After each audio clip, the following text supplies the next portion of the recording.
Welcome to Sanchitavada. నోరూరించే గోంగూర చట్నీ చాలా బాగుంటుందండి. ఇది బిర్యానీలో కానీ బగారాలో కానీ వైట్ రైస్లో కానీ చాలా టేస్టీగా ఉంటుంది. ఇలా తయారు చేసుకుంటే మనం ఏం కర్రీస్ లేనప్పుడు కూడా ఇలా ప్రిపేర్ చేసుకుంటే చాలా బాగుంటుంది. దీనికోసం మనం చిన్నగా ఆకులున్న రెడ్ గోంగూరని ఒక హాఫ్ కేజీ సుమారు అంటే 2 కట్టలు తీసుకొని ఒలిచి తీసుకున్నాము. ఆ తర్వాత దీంట్లో 10-12 పచ్చిమిర్చి, 20 వెల్లుల్లి రెమ్మలను కూడా ఒలిచి తీసుకుందాం. దీంట్లో మసాలా కోసం ఎండుమిర్చి, మెంతులు, ఆవాలు, జీలకర్ర, మిరియాలను తీసుకొని రెడీగా పెట్టుకుందాం. ఆ తర్వాత కరివేపాకును కూడా 4-5 రెమ్మలను ఒలిచి తీసుకుందాము. మసాలా కోసం ధనియాలను కూడా తీసుకుందాం. ధనియాలు దీంట్లో ఒక చిన్న దాల్చిన చెక్క, 3 లవంగాలు, నల్ల యాలకులను తీసుకొని ఈ మసాలానంతా కూడా మీడియం ఫ్లేమ్ మీద దీన్ని బాగా ఫ్రై చేసి తీసుకుందాం.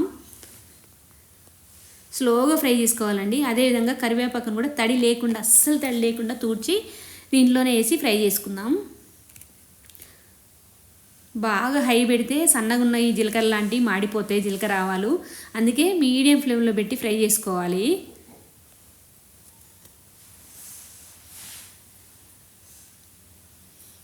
ఇలా అన్నీ ఫ్రై చేసుకొని దీన్ని పక్కా పెట్టుకొని చల్లార్చుకొని ఆ తర్వాత మిక్సీ చేసుకుందాం.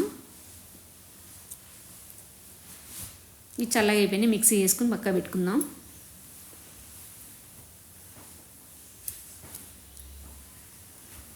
ఆ తర్వాత అదే జార్లో పచ్చిమిర్చి, వెల్లుల్లి ఉన్నాయి కదా, వీటిని కూడా కచ్చాపచ్చాగా దంచుకొని పక్కకు తీసి పెట్టుకుందాం. ఆ తర్వాత ఒక ప్యాన్ పెట్టుకొని ప్యూర్ పల్లి ఆయిల్ అండి, పట్టించిన పల్లి ఆయిల్ అయితేనే పచ్చళ్ళు టేస్ట్గా ఉంటాయి, అది కూడా వేసుకొని వేడి చేసుకుందాం. ఆ తర్వాత దీంట్లో కొన్ని ఆవాలను కూడా ఫ్రై చేసుకుందాం. మనం కచ్చాపచ్చాగా దంచుకున్న పచ్చిమిర్చిని, వెల్లుల్లి పేస్ట్ని కూడా అది కూడా వేసి కలుపుకుందాం. ఇది పేస్ట్ అంతా కొంచెం మెత్తగా ఉంది కదా, అడుగంటే అవకాశం ఉంటుంది. దగ్గరగా ఉండి బాగా ఫ్రై చేసుకోవాలి. ఇది కలర్ చేంజ్ అయ్యే వరకు కూడా ఫ్రై చేయాలి. కొంచెం ఆయిల్ ఏమైనా తక్కువ ఉంటే చూసుకొని కూడా వేసుకోవాలి. ఇలా పచ్చివాసన అంతా పోయి కలర్ కొంచెం రెడ్ కలర్ కొంచెం కలర్ చేంజ్ అయ్యే వరకు కూడా ఉంచుకొని ఆ తర్వాత మనం కడిగి ఇట్లా రెడీగా పెట్టుకున్నాం కదా, ఈ ఆకునంతా వేసి కూడా కలుపుకుందాం.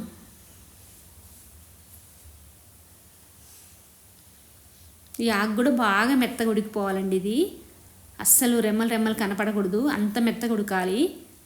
దీన్ని మనం ఏం మిక్సీ చేసుకోం, డైరెక్ట్ దీంట్లోనే మెత్తగా ఉడికిపోద్ది. లేత ఆకే కదా, దీన్ని మిక్సీ చేయాల్సిన అవసరం లేదు. దీంట్లోనే మెత్తగా ఉడికేటట్టు కలుపుకుందాం. దగ్గరే ఉండి కలుపుకుందాము. పచ్చడి ఏదైనా మీడియం ఫ్లేమ్లో చేస్తేనే పచ్చళ్ళు టేస్టీగా ఉంటాయండి. స్లోగా ఉడికినా పర్వాలేదు, కానీ హై పెట్టకుండా మీడియం ఫ్లేమ్లోనే ఉడికించుకోవాలి.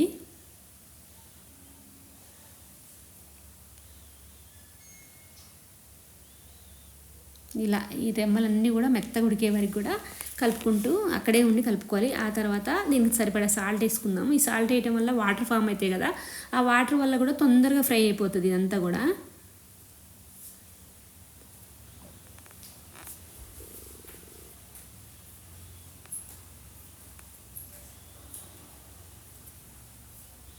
కొన్ని 4-5 కరివేపాకు రెమ్మలు పడితే కూడా అలానే ఉంచుకున్నాం, ఆకులు కలిసిపోయినాయి అవి. దీన్ని ఎంత మెత్తగా స్మాష్ చేసినట్టు కూడా చూసుకోవాలి, రెమ్మలు ఉన్నాయా లేదా అని. ఇట్లా మెత్తగా అటు ఇటు అంటుంటే మనకు తెలుస్తుంది. ఇలా మెత్తగా స్మాష్ చేసి తీసుకోవాలి. ఇదంతా ఇలా స్మాష్ చేసిన తర్వాత మనం ముందుగా పట్టుకున్న మసాలా పౌడర్ ఉంది కదా, అది కూడా వేసుకొని కలుపుకుందాం. నేను పట్టినంత వేయలేదండి, హాఫ్కు కొంచెం ఎక్కువ వేసిన, కొంచెం మిగిలించుకున్నా. టేస్ట్ చూసి కలుపుకొని దాంట్లో మనకు కారం మనం తినే దాన్ని బట్టి చూసుకోవాలి. నాకైతే అంత మసాలా సరిపోయింది నేను తీసుకున్న గోంగూరకి. ఒకవేళ గోంగూర క్వాంటిటీ ఎక్కువ ఉంటే ఇంకొంచెం వేసుకోవాలి. ఇలా మసాలా అంతా కూడా ఈవెన్గా కలిసేటట్టుగా కలుపుకోవాలి. ఆ తర్వాత దీన్ని పోపు చేసుకుందాం. పోపు కోసం ఒక ప్యాన్ పెట్టుకొని ఆయిల్ వేడి చేసుకొని దీంట్లో ఆవాలు వేసుకుందాం. ఆవాలు గుండా కొంచెం చిటపటలాడిన తర్వాత దీంట్లో జీలకర్ర వేసుకుందాము. ఆ తర్వాత కొంచెం శనగపప్పు వేసుకుందాం. ఇది కొంచెం ఫ్రై అయిన తర్వాత దీంట్లో పసుపు వేసుకుందాము. కరివేపాకు, పసుపు వేసుకొని కొంచెం ఫ్రై కానిద్దాము. పోపులో మాత్రం ఆయిల్ తక్కువ వేసుకున్నాం. మనము ఆకుల్లో చాలా వేసుకొని ఉడికించుకున్నాం కదా, అందుకే పోపులో కొంచెం క్వాంటిటీ వేసుకొని అవి ఫ్రై అయ్యే వరకే ఉంచుకొని ఫ్రై చేసుకుందాం. దీంట్లో ఒక 10 వెల్లుల్లి రెబ్బలు కూడా వేసుకుందాము. వెల్లుల్లి రెబ్బలు ఫ్రై కావాల్సిన అవసరం లేదు, స్టవ్ కూడా ఆఫ్ చేసుకున్నాం. ఈ లైట్ వేడితోనే ఫ్రై అయితే సరిపోతుంది. ఆయిల్ వేడైన దాంట్లోనే ఫ్రై అవుతాయి. అట్లా వెల్లుల్లిలాగా కనిపిస్తేనే బాగుంటుంది. దీన్ని పోపులో వేసి ఈవెన్గా కలుపుకుందాం. ఈ పోపు అంతా పచ్చడికి పట్టే విధంగా కలుపుకుందాం.